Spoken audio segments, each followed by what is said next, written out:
Bitcoin ಹಗರಣದ ತನಿಖೆ ತೀವ್ರಗೊಂಡಿದ್ದು, ಕಾಂಗ್ರೆಸ್ ಶಾಸಕ ಎನ್.ಎ. ಹ್ಯಾರಿಸ್ ಮತ್ತು ನಲಪಾಡ್ ನಿವಾಸಗಳಲ್ಲಿ ಇಡಿ ಅಧಿಕಾರಿಗಳು 15 ಗಂಟೆಗಳ ಕಾಲ ಶೋಧ ನಡೆಸಿದ್ದಾರೆ.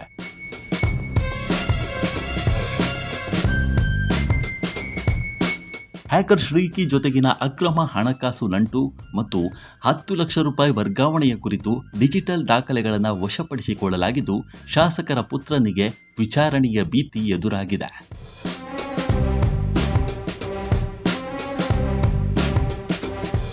ಹೌದು, ಕರ್ನಾಟಕದಲ್ಲಿ ಭಾರೀ ಸದ್ದು ಮಾಡಿದ್ದ ಬಿಟ್ಕಾಯಿನ್ ಹಗರಣದ ತನಿಖೆ ಈಗ ಕಾಂಗ್ರೆಸ್ ಶಾಸಕ ಎನ್.ಎ. ಹ್ಯಾರಿಸ್ ಕುಟುಂಬದ ಹೊಸ್ತಿಲಿಗೆ ಬಂದು ನಿಂತಿದೆ. ಹಗರಣಕ್ಕೆ ಸಂಬಂಧಿಸಿದಂತೆ ಜಾರಿ ನಿರ್ದೇಶನಾಲಯದ ಅಧಿಕಾರಿಗಳು ಶಾಸಕ ಹ್ಯಾರಿಸ್ ಮತ್ತು ಪುತ್ರ ಮೊಹಮ್ಮದ್ ನಲಪಾಡ್ ನಿವಾಸಗಳಲ್ಲಿ 15 ಗಂಟೆಗಳಿಗೂ ಹೆಚ್ಚು ಕಾಲ ಸುದೀರ್ಘ ಶೋಧ ಕಾರ್ಯಾಚರಣೆ ನಡೆಸಿದ್ದಾರೆ.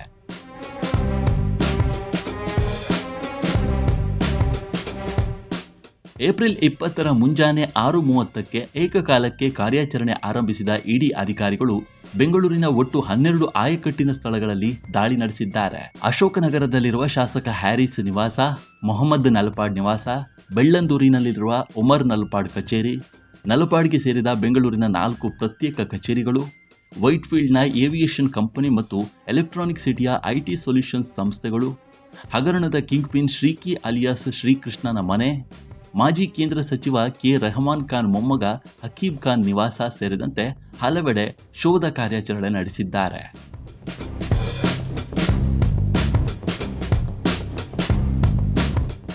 ರಾಷ್ಟ್ರೀಯ ಮತ್ತು ಅಂತಾರಾಷ್ಟ್ರೀಯ ವೆಬ್ಸೈಟ್ಗಳನ್ನು ಹ್ಯಾಕ್ ಮಾಡಿದ ಬಿಟ್ಕಾಯಿನ್ ಕಳವು ಮಾಡಿರುವ ಆರೋಪ ಶ್ರೀಕಿ ಅಲಿಯಾಸ್ ಶ್ರೀಕೃಷ್ಣ ತಂಡದ ಮೇಲಿದೆ.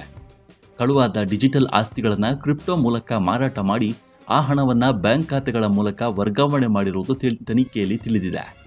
ಈ ಹಣವನ್ನು ಡ್ರಗ್ಸ್ ಖರೀದಿ ಮತ್ತು ವೈಯಕ್ತಿಕ ಲಾಭಕ್ಕಾಗಿ ಬಳಸಲಾಗಿದೆ ಎಂಬುದು ಇಡಿ ಅಧಿಕಾರಿಗಳ ಪ್ರಮುಖ ಆರೋಪ.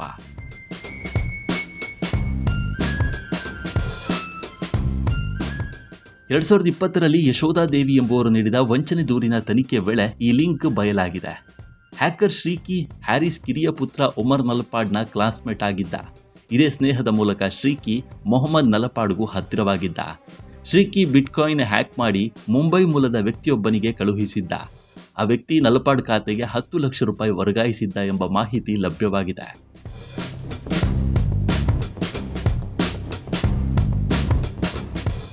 ಈ ಗುಂಪಿನ ನಡುವೆ ಒಟ್ಟು 4.5 ಕೋಟಿ ರೂಪಾಯಿ ಅಕ್ರಮ ವಹಿವಾಟು ನಡೆದಿದೆ ಎಂಬ ಶಂಕೆ ಇದೆ. 15 ಗಂಟೆಗಳ ಕಾಲ ನಡೆದ ಶೋಧದ ನಂತರ ಇಡಿ ಅಧಿಕಾರಿಗಳು ಮಹತ್ವದ ಡಿಜಿಟಲ್ ದಾಖಲೆಗಳು, ಹಾರ್ಡ್ ಡಿಸ್ಕ್, ಲ್ಯಾಪ್ಟಾಪ್ ಮತ್ತು ವಿದೇಶಿ ಬ್ಯಾಂಕ್ ವಹಿವಾಟಿನ ಕಡತಗಳನ್ನು ವಶಪಡಿಸಿಕೊಂಡಿದ್ದಾರೆ. ವಿಚಾರಣೆಗೆ ಕರೆದಾಗ ಹಾಜರಾಗುವಂತೆ ಹ್ಯಾರಿಸ್ ಕುಟುಂಬಕ್ಕೆ ಸೂಚನೆ ನೀಡಲಾಗಿದೆ ಎನ್ನಲಾಗ್ತಿದೆ. ನಮ್ಮ ಈ ವಿಡಿಯೋ ನಿಮಗೆ ಇಷ್ಟವಾಗಿದ್ರೆ ಲೈಕ್ ಮಾಡಿ, ಶೇರ್ ಮಾಡಿ ಮತ್ತು ನಮ್ಮ ಚಾನಲ್ ಅನ್ನು ಸಬ್ಸ್ಕ್ರೈಬ್ ಮಾಡಿ. ಧನ್ಯವಾದಗಳು.